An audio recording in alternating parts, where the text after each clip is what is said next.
Olá, seguidores da TV TRE-BA. Eu sou Cláudia Cardoso, jornalista aqui da Assessoria de Comunicação do Tribunal Regional Eleitoral da Bahia.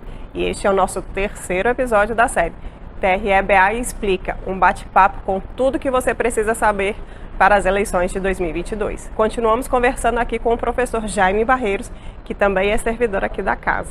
E nesta conversa falaremos sobre abuso de poder e condutas vedadas durante as eleições.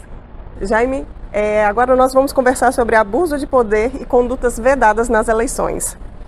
Então, o que caracteriza esse abuso de poder?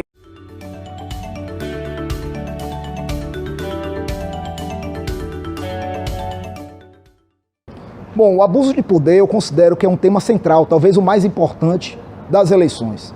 Afinal de contas, para que existe o direito eleitoral? Para que existe a justiça eleitoral? A justiça eleitoral e o direito eleitoral existem em uma democracia para garantir a normalidade e a legitimidade do poder de sufrágio popular. O que é que isso significa, traduzindo melhor, numa linguagem mais fácil? O poder de sufrágio popular é o poder do povo, de participar da vida política. O poder de votar, o poder de opinar. E esse exercício desse poder deve se dar com base numa normalidade e numa legitimidade. O que é que significa isso? A normalidade significa a ausência de qualquer fraude, de qualquer manipulação, seja no processo de votação, seja no processo de apuração das eleições. Já a legitimidade é algo que vai mais além, porque a legitimidade diz respeito à garantia da própria autonomia do eleitor, da liberdade, a liberdade de pensamento, fazer com que o eleitor possa ter total condição de, sem qualquer tipo de pressão, decidir diante da urna eletrônica conforme sua mente, conforme suas convicções. Então, combater o abuso de poder significa garantir que o eleitor tenha autonomia, que o eleitor tenha liberdade, que ele tenha condições de decidir sem qualquer tipo de pressão.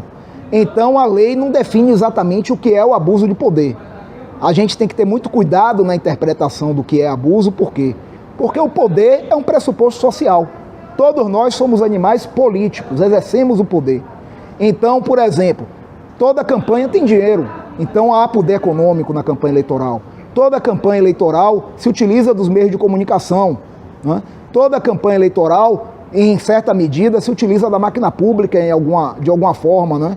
Inclusive, o financiamento hoje é fundamentalmente público.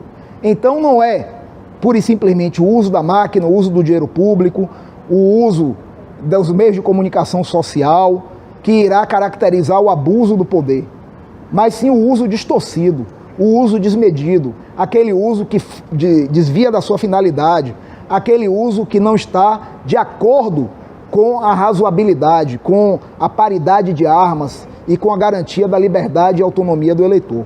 Então, em cada caso, a Justiça Eleitoral deverá averiguar se uma determinada prática de algum candidato, de algum partido político, está fazendo com que o eleitor perca a sua autonomia, a sua condição de decidir livremente. Quando há, por exemplo, uma compra de voto, quando há uma ameaça, quando há mesmo uma fake news, que faz com que o eleitor tenha a sua capacidade de compreensão atingida acerca do processo político, quando há um abuso no exercício dos meios de comunicação social, quando há gasto não previsto em lei, com abuso de poder econômico. Em todas essas situações, a Justiça Eleitoral poderá ser provocada, seja por candidato, por partido político, coligação, federação partidária e principalmente pelo Ministério Público, para se manifestar no caso concreto. E aí aquele que vier a praticar o abuso e for condenado por isso em uma eleição, deverá perder o registro de candidatura, perder eventual mandato conquistado nas urnas a partir das práticas abusivas e ainda ficará inelegível, sem poder disputar eleições por 8 anos, a contar da data da eleição em que o abuso aconteceu. O que o projeto do novo Código Eleitoral diz a respeito do abuso de poder nas eleições e que pode ajudar a interpretação das regras desse ano? Bom, o projeto do novo Código Eleitoral, ele tenta, de forma mais objetiva, dizer o que é abuso de poder político, o que é abuso de poder econômico, o que é abuso dos meios de comunicação social. Porque a atual legislação lá não define. A atual legislação define basicamente as condutas vedadas que estão previstas no artigo 73 até o artigo 78 da Lei 9.504. Mas não define o que é o abuso, o que gera uma subjetividade.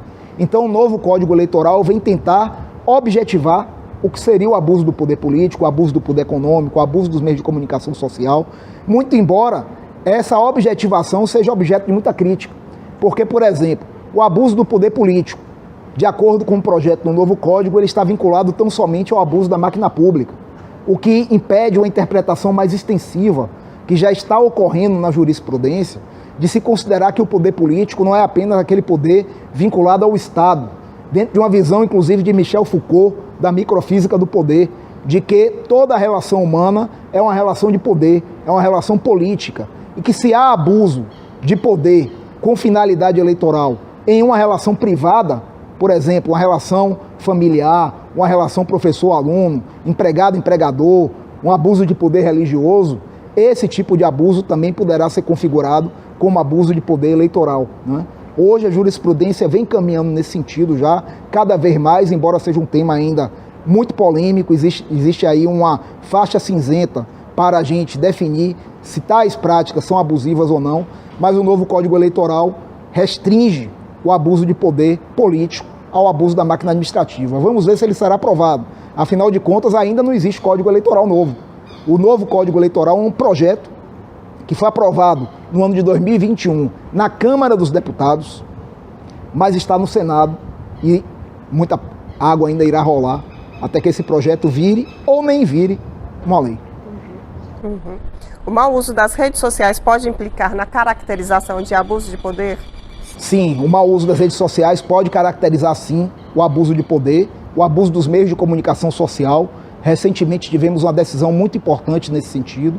O Tribunal Superior Eleitoral cassou o deputado estadual mais votado do estado do Paraná por abuso de poder nas redes sociais, quando esse deputado fez uma live no dia da eleição de 2018, atacando a confiabilidade do sistema eleitoral e da urna eletrônica. A Justiça Eleitoral entendeu que aquela desinformação era uma forma de abuso e cassou o registro de candidatura e, consequentemente, o mandato desse deputado, gerando esse precedente. Então, nós podemos compreender realmente que hoje é possível que o abuso aconteça de novas formas, inclusive através das redes sociais, já que as redes sociais se tornaram a grande arena do debate público de uns anos para cá. E quais são as condutas vedadas nas eleições previstas em lei?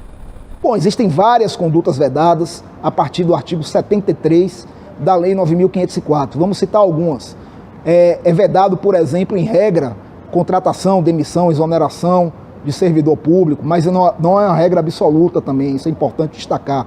Por exemplo, contratação de servidor público. Se o concurso público já tiver sido homologado antes do período eleitoral, antes de 3 meses antes da eleição, ou seja, até o início de julho, esses candidatos poderão ser nomeados mesmo durante o período eleitoral.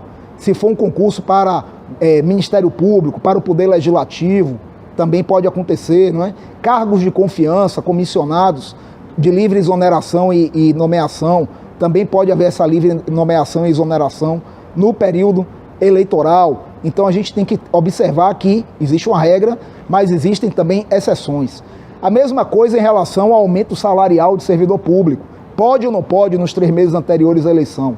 Pode, desde que não seja exatamente um aumento, mas uma reposição salarial, uma recomposição, que não acarrete aumento real. Então, observem as nuances, né?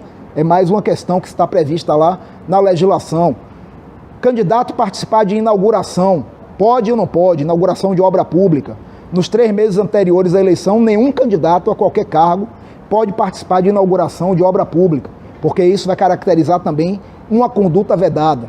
Aquele candidato que praticar condutas vedadas, ele estará sujeito a ser processado e poderá ser considerado, inclusive, uma vez culpado, poderá ser considerado, inclusive, inelegível e vir a perder o mandato conquistado nas urnas em virtude da lei das inelegibilidades. Shows artísticos durante o período de campanha, pode ou não pode?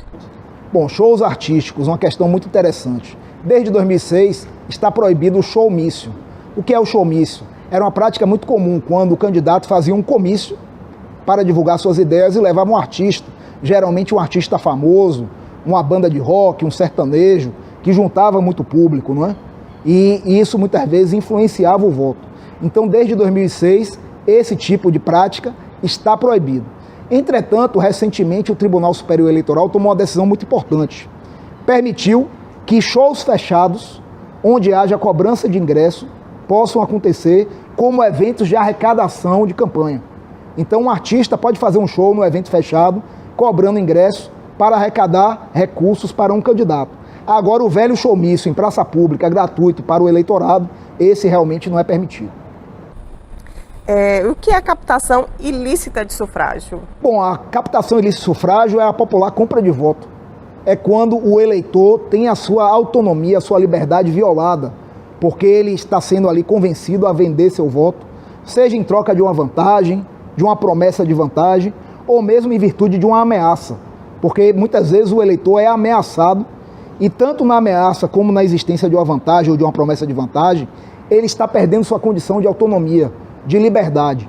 Então o artigo 41A da Lei 9.504 trata da captação ilícita de sufrágio, e aquele candidato que ficar comprovado que comprou um voto dessa forma, que captou ilicitamente o sufrágio de um eleitor, ele poderá perder também o seu mandato eletivo e ficar também impedido de disputar eleições por 8 anos. Transporte e refeição no dia, oferecer transporte e refeição no dia da eleição é considerada compra de voto? Bom, oferecimento de transporte e refeição do dia da eleição é proibido desde 1974. Existe uma lei, a Lei 6.091, que proíbe essa conduta. Somente a Justiça Eleitoral é que pode oferecer alimentação e transporte a eleitores, mesmo assim em situações muito restritas.